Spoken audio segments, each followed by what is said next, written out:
I'm really looking forward in a couple of weeks' time to be back with you and to be unpacking our vision for the year. And we have already declared over the year increase, and that really means to end up with more than you currently started with. And sometimes you've got to ask yourself the question, what should I be increasing in? And the Bible's full of instruction on that. I mean, it is very detailed on the things to increase in.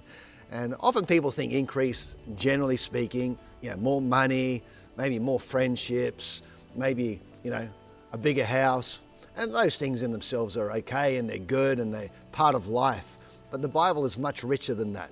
It has got a bigger focus than that. And though God wants to add those things into your life as well, that's not his major game. His major game has a far more impacting result on our life. And that's why increase is going to be so powerful this year, because you want to increase in the right stuff. I'm going to encourage you around a verse for a few moments to help you to think about something that maybe we all should be wanting to increase. And it's found in John chapter 3 and verse 30. And John the Baptist is in that place of understanding Jesus is the Christ, the Messiah, the one they've been believing for. And he makes this amazing statement. He said, "He must become greater, I must become less." The increase of Christ in the believer's life. In other words, there is more of him and less of me. Understand this, when you think about the increase of Christ in your life and you becoming less, it actually means I am and you are becoming more full in terms of what life really is. There is nobody greater, there is no one stronger, there is no one better, there's no one more loving than Christ himself.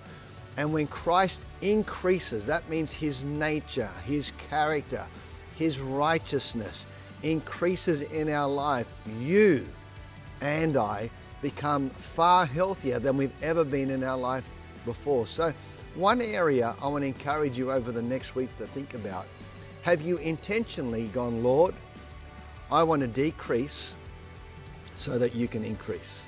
And that doesn't mean you aren't important.